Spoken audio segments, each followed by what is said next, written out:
Good morning.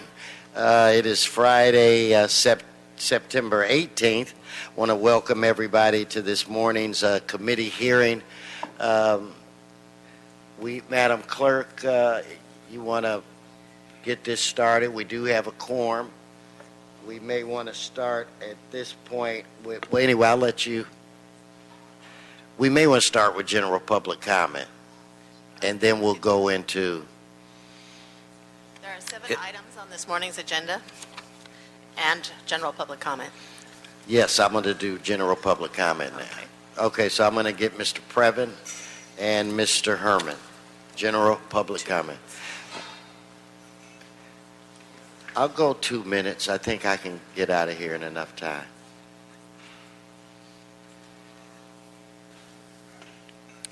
Yes, sir. Good morning, Mr. Wesson. I was hoping to speak on item number 6, but since you've inverted it, I'll do the public comment first per your request. Item 6 is a look at the... We'll wait till we get to item 6. Well, no, but I have to contextualize it because my public comment was to be on top of the statistics. Should we just do it? Do you mind deferring this to later, till after the item 6? No, okay, just fine. Use your creativity because I know you are. Okay, well, creativity is a good area for the matching fund program, and there are... this review looks at some dizzying amount of statistics that we'll hear about later, but the painful truth is that in the CD2 election, the Form 2, which is the matching fund filing piece, has about 200 plus characters on it. About 125 of them gave $5. So that's one way to get your guy. If you're in the district, you give $5, that helps. But then the other 58 big ones come from a bunch of 700 givers. And those folks get $250 that you can then apply, and that gets doubled if you qualify for the 2-to-1 match. So they get 500 city dollars for every big fat cat. So in my election, $41,000 of the $44,000 that the incumbent took in public matching money came from Harvard Westlake trustees. There were about 15 of them, and other super fat cats who don't need to, influence Paul Kerkorian with $700. They pick up the phone. Rick Caruso, he's going to take the call. So the problem is that nobody in my district really participated in this, except for a few people. You could say, well, there had to be 200. We're looking closely at that, sir. I don't think he made it. He got very close, but because of this weird process where they have to look at him, and Ethics Commission will tell you it takes 8 minutes to study one of these qualifying donations. It used to take 2 minutes. But I do still believe that we want to put public money into these elections. I just think it should be for the debate, because the debate requirements, sir, as you heard repeatedly, did not get met in my election. That is a substantial problem because we all agreed. Now they say, well, but he agreed to agree to a debate. He didn't agree to do it. You have to, and when you look at that closely, okay. It is Thanks. An ideal spot for reform. Thank you, Thanks, sir. Mr. Previn. Mr. Herman.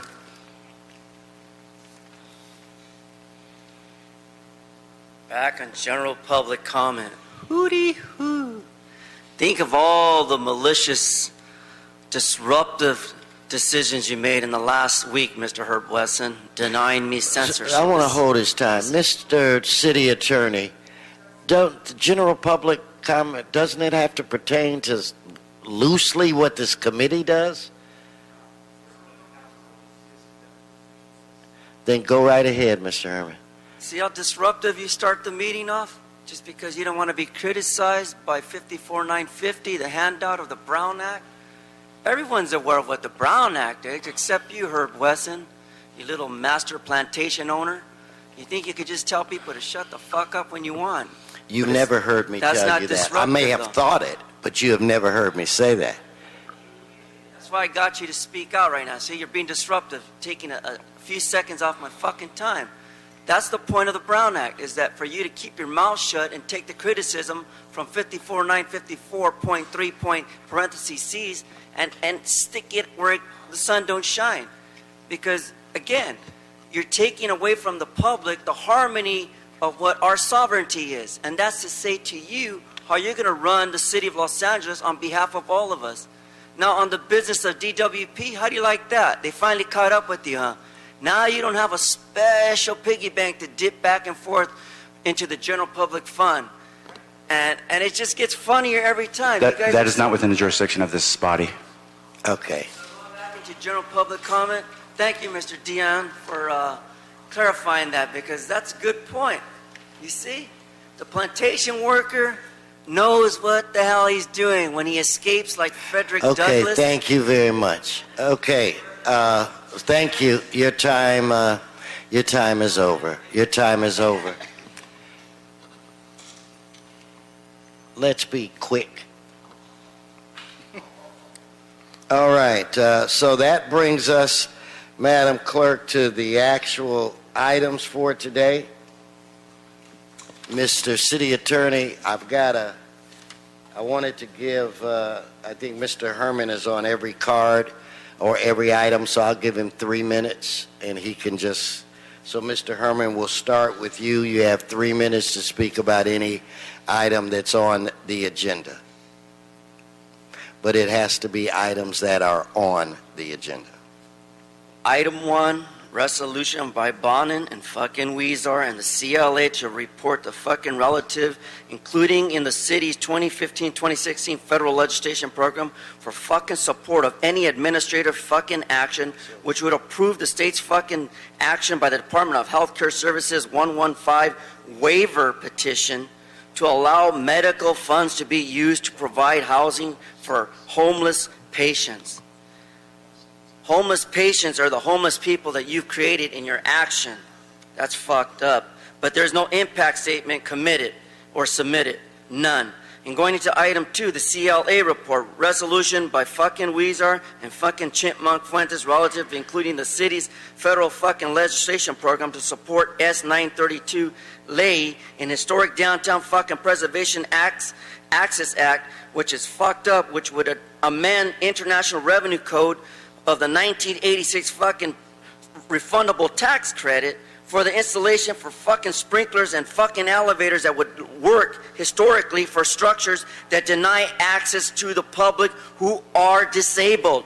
Structures that do not follow the ADA compliance, and you have allowed these violations, excluding single family residents, but no impact statement submitted. Ain't that fucked up?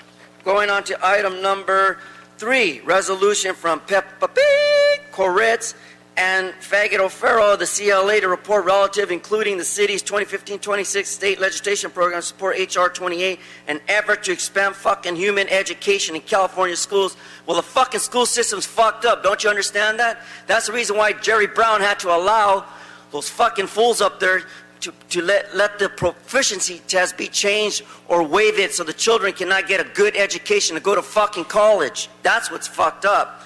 Going into item number 4, resolution by Mr. Harris Dawson and the CLA to report relative to including in the city's 2015-2016 federal legislation program to support Senator Dianne fucking Feinstein to Los Angeles homeless veterans. Fucking protect the homeless veterans in our city. Provide them not vouchers, provide them sustainable housing based on their medical condition and based on their income. That's what you should fucking do. That would help a lot of fucking people, Miss Dianne Feinstein. This is not your fault. This comes from the action of the city council not to follow federal legislation programs and support the process of grant and federal dollars to support homeless fucking people in our city. You've created a problem, a state-recognized problem. We're in a crisis in the city of Los Angeles for homelessness, Ms. Dianne Feinstein. Do something with this council to make it support the initiative action that we need now, not 2016. There you go. Frank, Mr. City Attorney? just for the audiences and channel or the audio clarification, although Mr. Herman has acted like a third grader who's learned the F word for the first time, Ninth Circuit and Judge Pregerson rulings have decreed that words such as that can be used as intensifiers unless they cause a disruption. So anyone in the audience, any staff, anyone in the listening audience who is offended by that, they are free to leave during his comments next time or turn down their volume. Well, I do apologize if anyone here is offended. I'm used to the lunacy, and we do have to protect the individual's right to speak. But I'd like to, on item 2, I'd like to call on Aaron Jimenez. Please come forward. Item 2. And for the record? You want to read the Yes, item? please. In fact, you know what, Aaron? Would you come on up. Just come on up anyway, but read the item, and then I'm going to do I think 1 through 5 I can do together. But let's hear from Aaron. Okay, and then item number 2, that's a CLA report and a resolution relative to supporting the Historic Downtown Preservation and Access Act. Welcome, sir. Great, thank you. Good morning, my name is Aaron Jimenez. I'm here representing the Central City Association.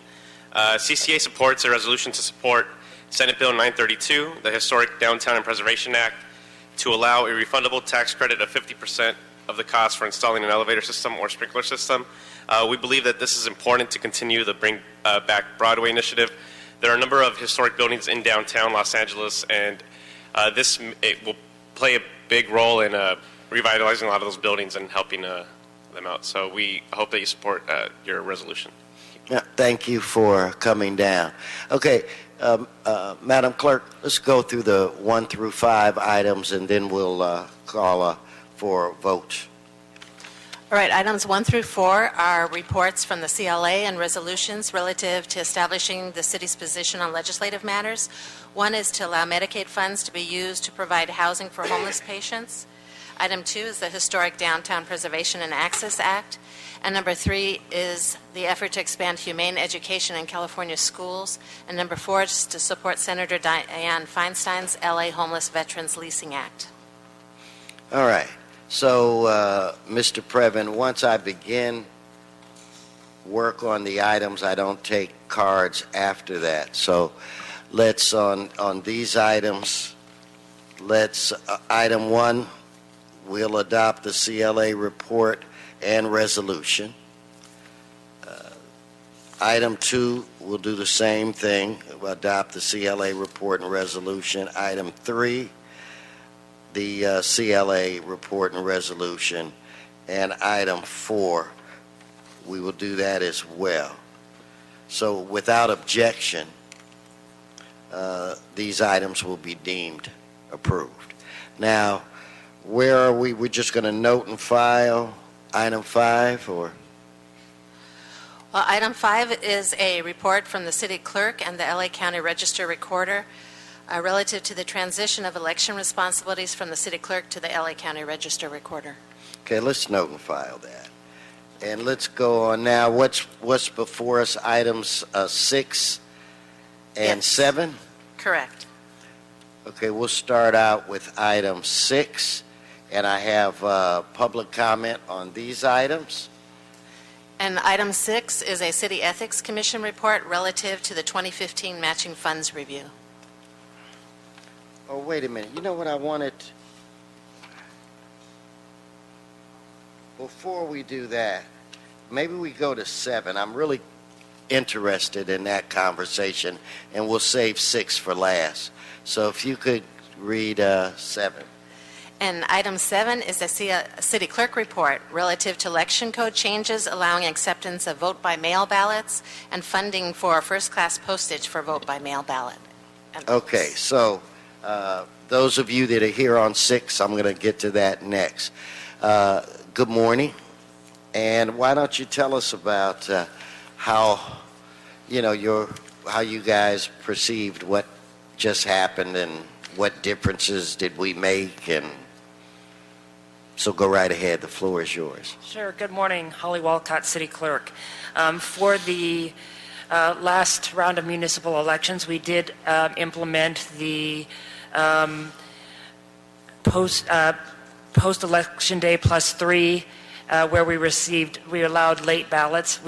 That was in time for the May runoff, but not in place for the March primary. This had to do with the changes in the election code and requiring the amount of time that we needed to get the election code adopted. So we did see a positive impact. Really? And how so? It was a little bit of a, did I get it messed up? Yeah.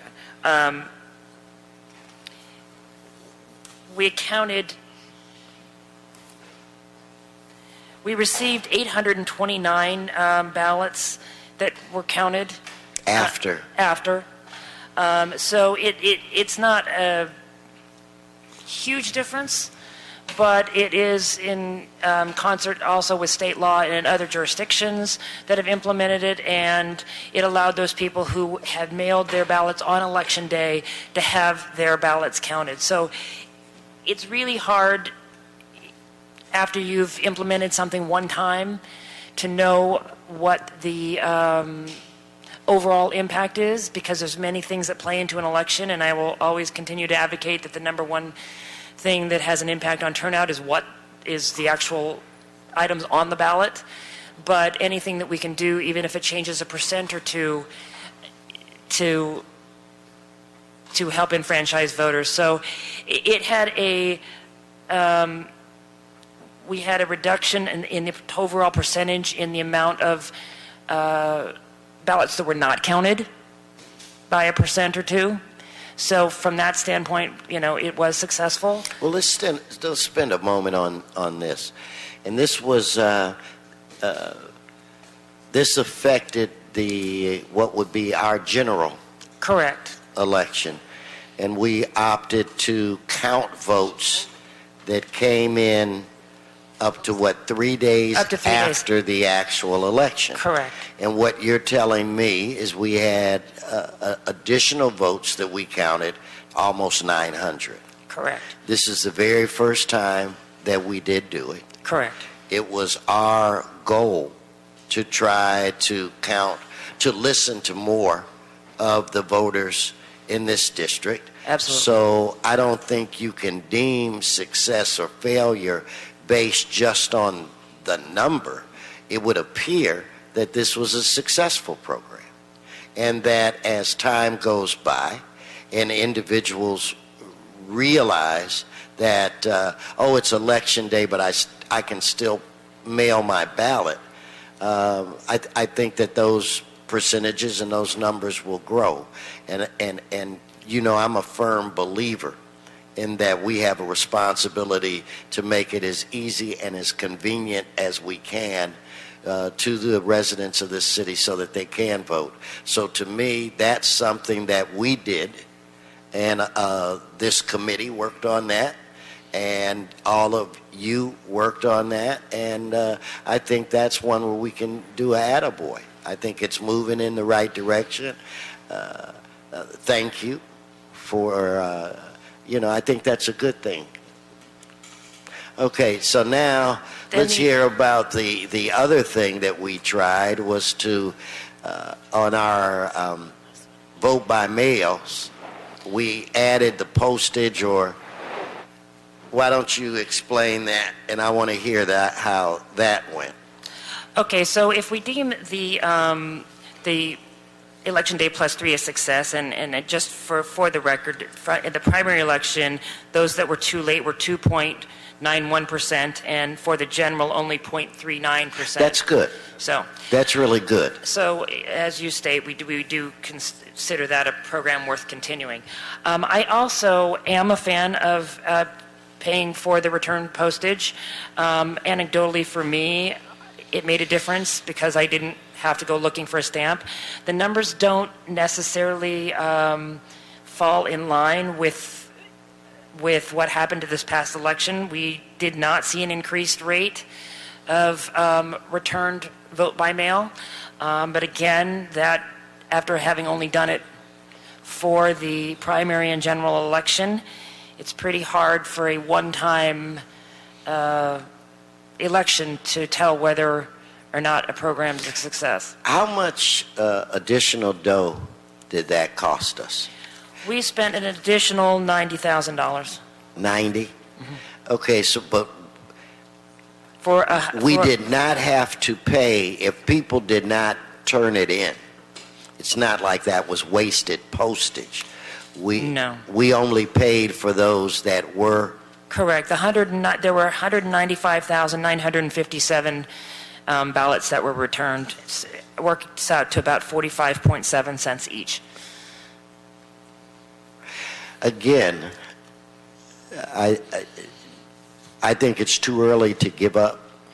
I agree. It is the spirit the direction that we as a council, this committee and as a council, wanted to go in. I think maybe before the next election, we could have conversations about additional outreach. Yes, definitely. And things of that nature, and then maybe we can boost those numbers up.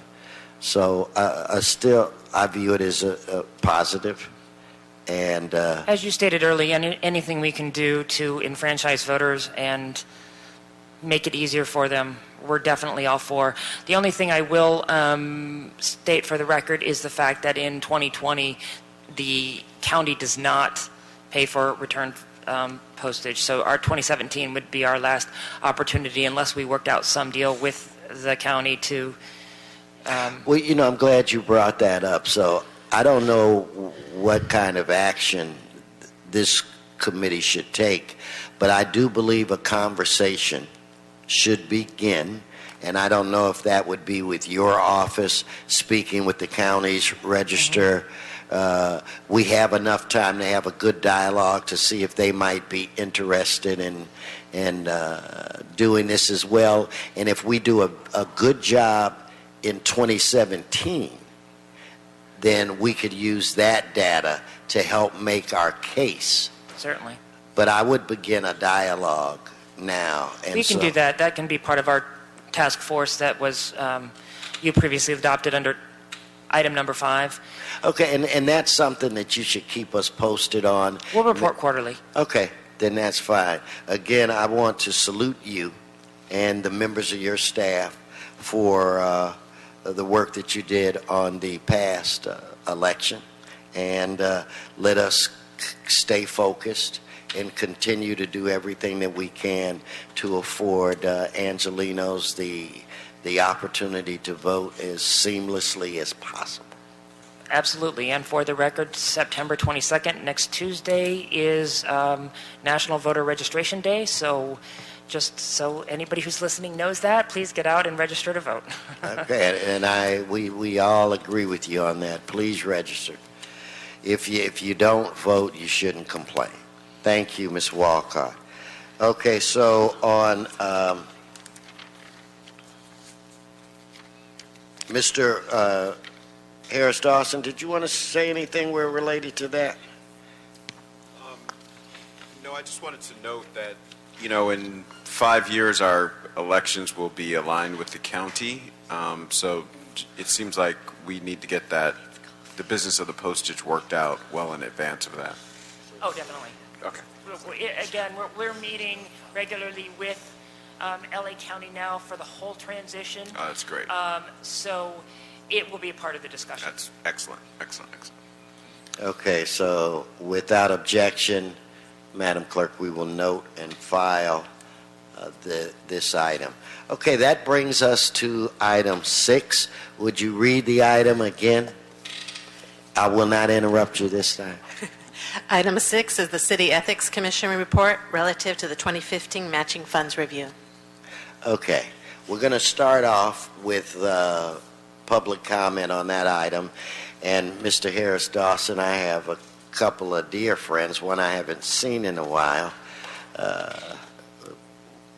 photographer in the western portion of my district, a father and a good friend. I want to call on Barry Levine.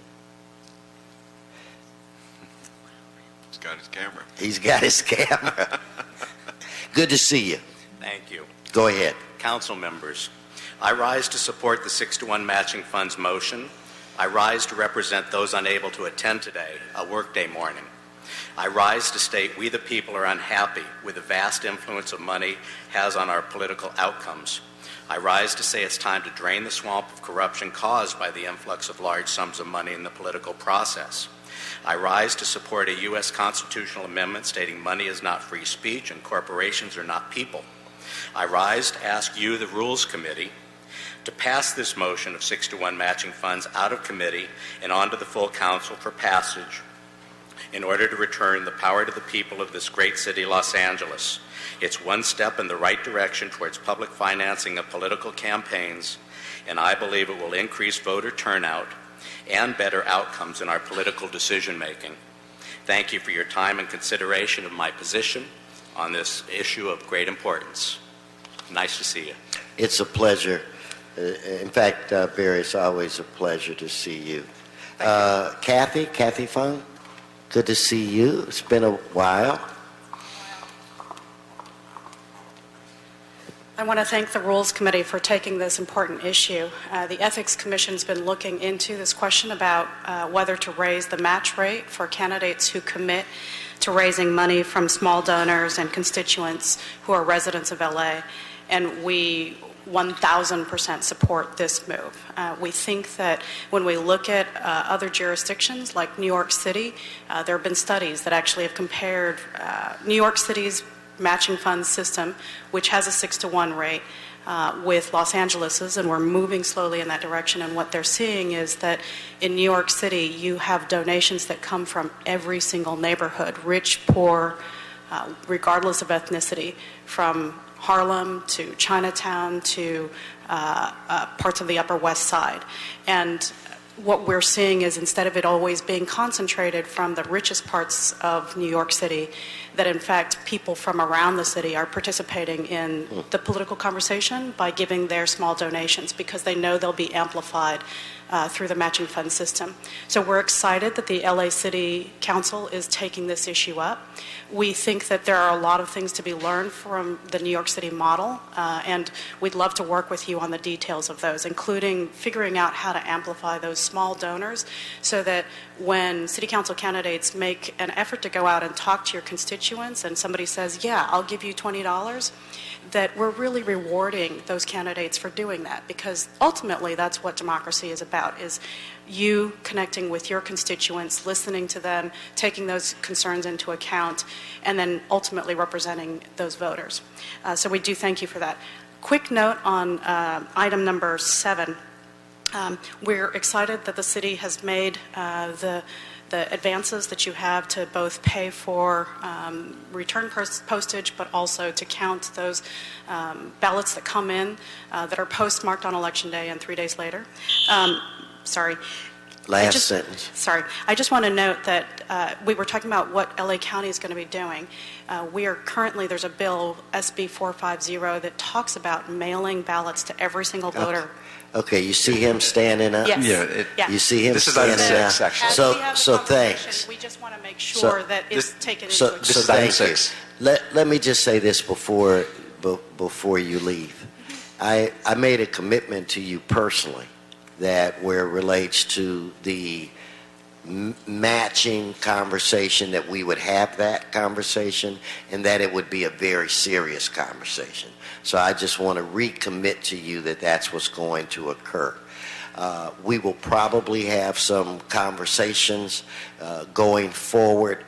I want to make sure I understand this inside and out, and I'll have my fingers crossed that we may be successful. We have a great ethics department, commission, and we'll be working with them as well. So I do want to thank you for coming out and testifying this morning, and say hello to your daughter for all of us. Thank you.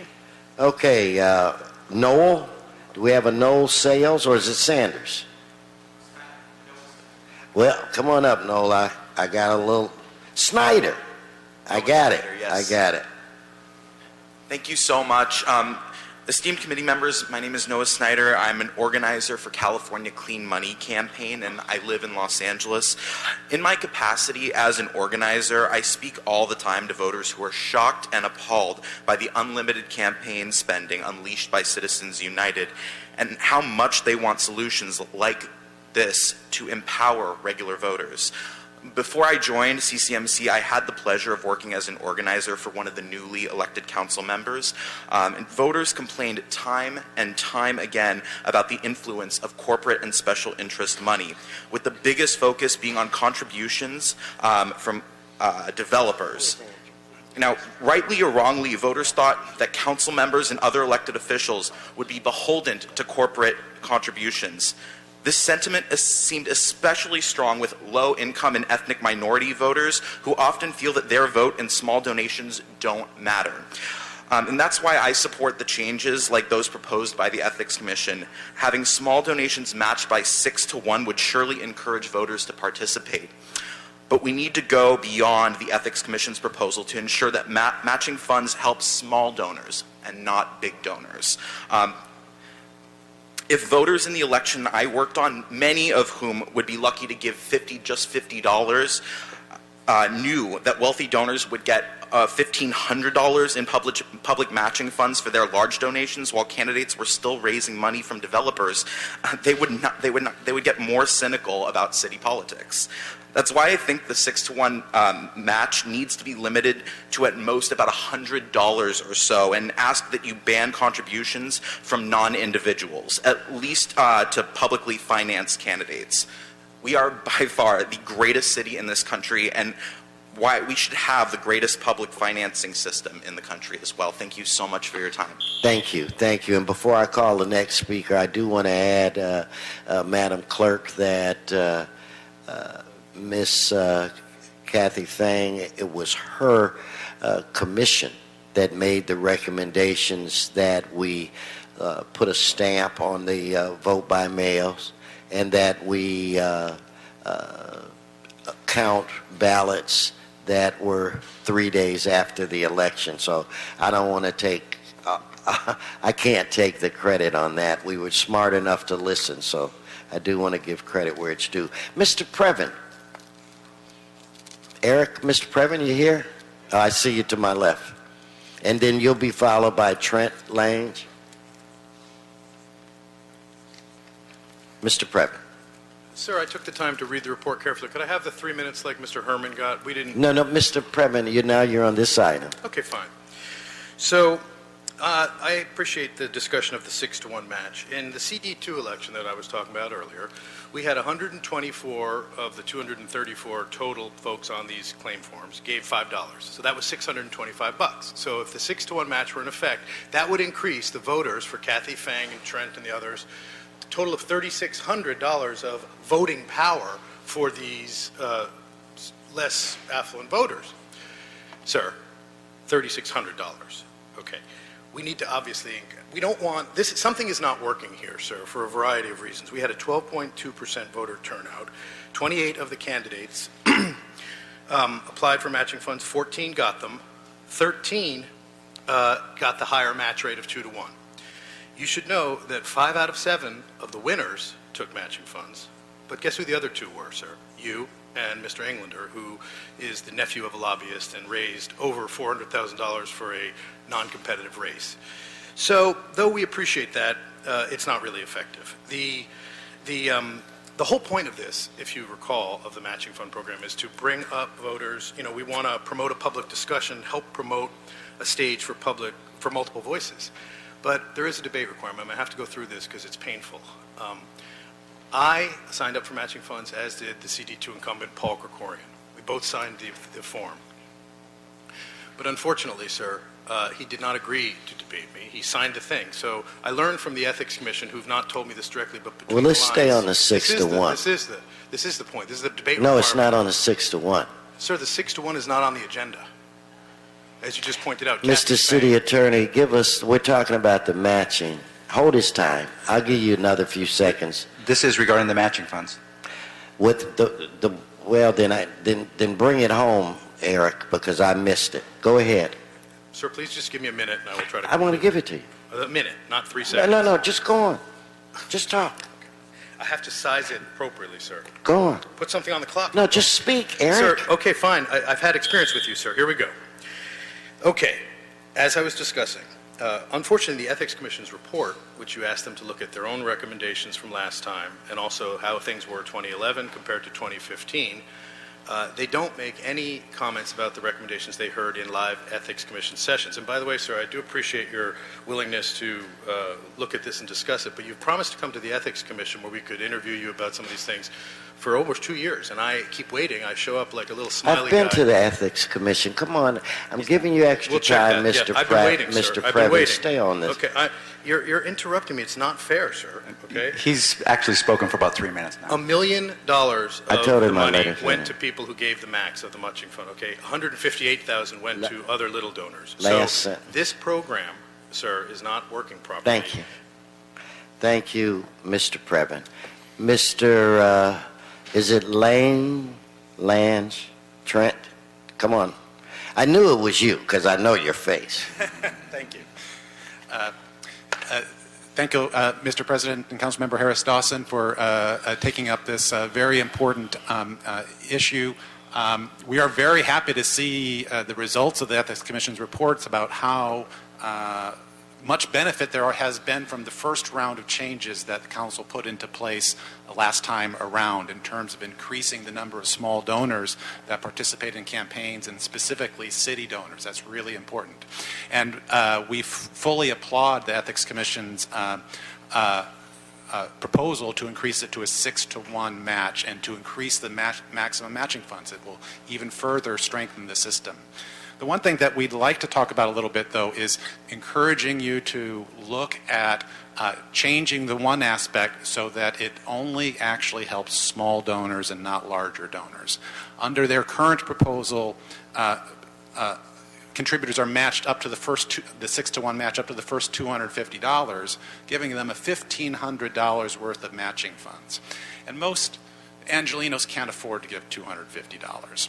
They can give $50, maybe $100 if they really believe in a candidate. So if you give that 6-to-1 match all the way up to $250, as is on their current proposal, then you're actually going to be putting small donors even further behind, because they'll only get matched on their $50 or $100 that they can give. So you could make the system work really well by doing the 6-to-1 match, but only matching up to, say, $100, maybe $125, so that small donors are the ones that really get the benefit. And we know that other council members are interested in that approach. We hope that you would look at that also. Along those lines, we saw the LA Times article about Councilmember Rue's proposal to ban non-individual contributions to all candidates. That's also a good idea worth studying. If you can't do it for all candidates, then maybe do it just for publicly financed candidates, so that ones who are getting taxpayer dollars are only getting it from individuals, and small donors get the match. Thank you very much. Thank you for coming down. Now let me ask the reps, Heather and your crew. Madam City Attorney, why don't you just come up as well? I want your bosses to know that you did come to work and that you are here at this meeting. Anyway, good morning, folks. It's good to see you. And for the record, I do go to the Ethics Commission whenever I'm invited. You do indeed, and we're always glad to have you. And we'll do it again. Good. We would enjoy that. I am Heather Holt, the Executive Director of the Ethics Commission, and I'm joined from my staff by David Tristan, the Deputy Executive Director, and Mike Altschul, the Policy Director. And not from my office is Renee Stottle, Deputy City Attorney, who serves us from that office. This report was provided in response to a request for an assessment of data, matching funds data from the 2015 elections. The city's matching funds program was adopted by voters in 1990 as a way to assist qualified candidates by providing them with some limited amounts of public funding. Limited amounts of public funding to help them wage their campaigns for elective office. And the goals of the program include encouraging competition for elective office, limiting overall campaign spending, and reducing the amount of time that candidates have to spend engaged in fundraising. Up until 2011, the matching funds program was largely unchanged. But then the Ethics Commission undertook a comprehensive review of the city's campaign finance laws and recommended some changes to all of the laws, including the matching funds program, that were based on the program's 20-year history and some recent case law. There were also some suggestions made by public interest groups, as well as council motions that all worked together to change the laws. Some of the amendments took effect for the 2013 elections, and some took effect for the 2015 elections.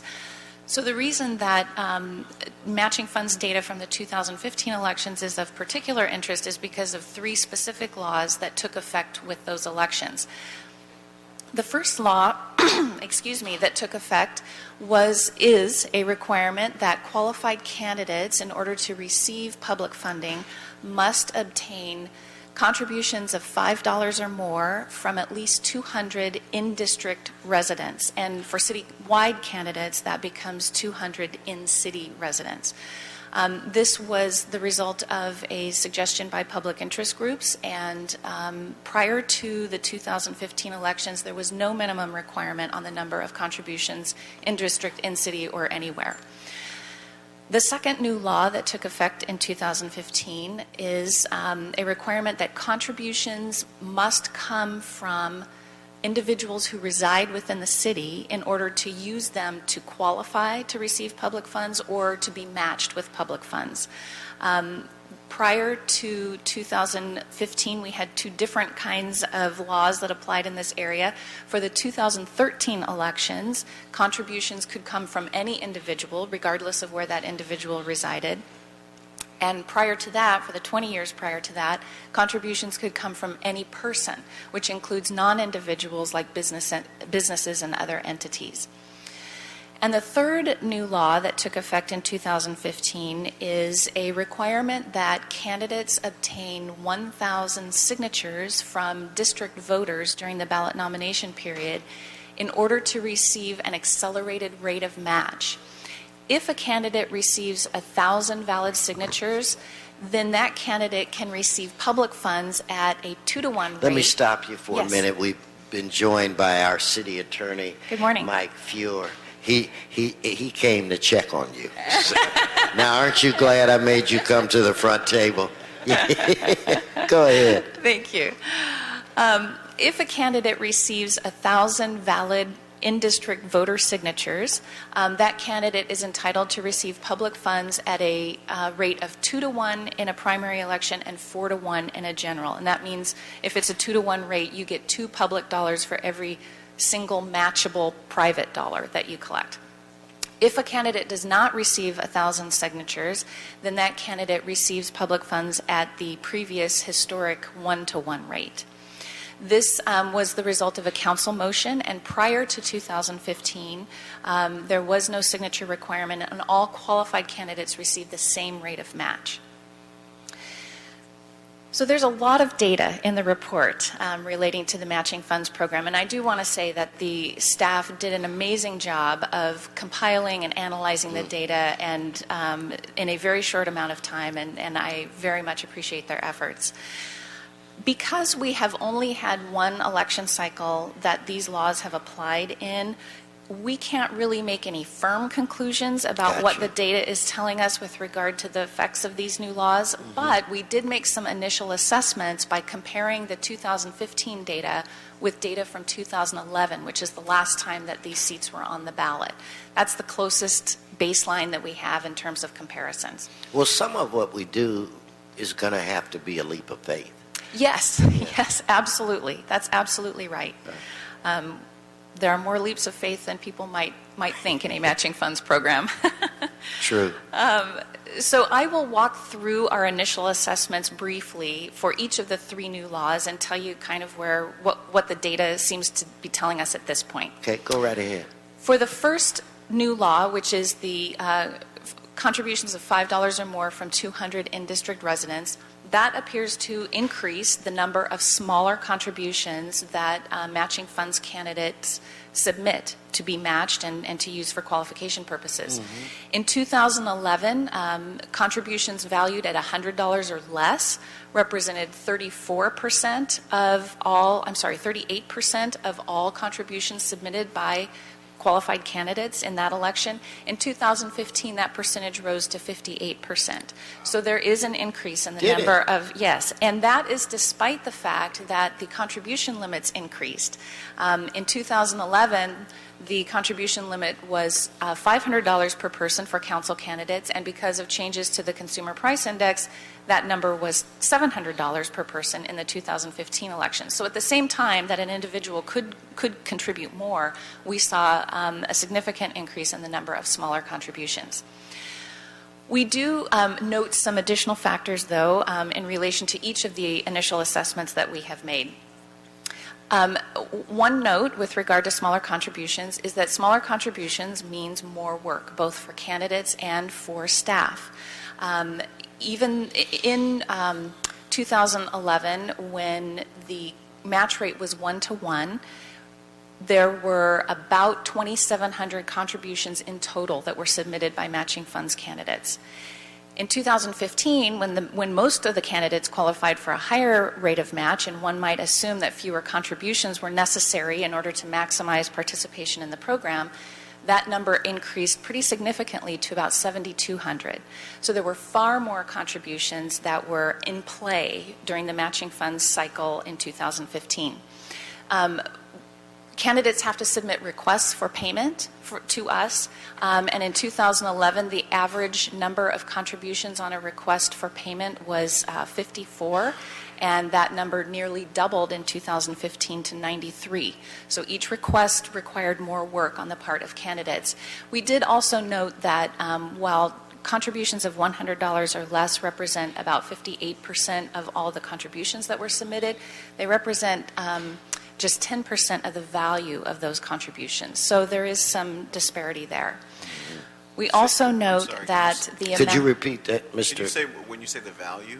Yes, the total dollar value of all of the small contributions represents about 10% of all contributions that the matching funds candidates submitted. So it's a greater percentage in number, a smaller percentage in value. We also noted that the amount of staff time required to comply with the laws and to certify that candidates were qualified and could receive matching funds increased pretty significantly as well. In 2011, it took staff approximately 2 minutes per contribution to verify that all of the rules were complied with, and in 2015, that increased to about 8 minutes per contribution. So that represents a pretty significant increase. For the second new law, which is that... And you... Yes, faster? Yes. For the second new law, which is that contributions have to come from in-city, we did see that there appears to be more contributions from in-city. We had about 2,500 contributions that we matched in 2011, and they did not all have to be from in-city. We matched, in contrast, in 2015, about 6,200 contributions, and they were all from within the city. So that did have the effect. It didn't, one of the interesting notes on that one is that it doesn't appear to have affected elections as a whole. We went from 57% of in-city contributions in 2011 to 60% of in-city contributions throughout the election cycle.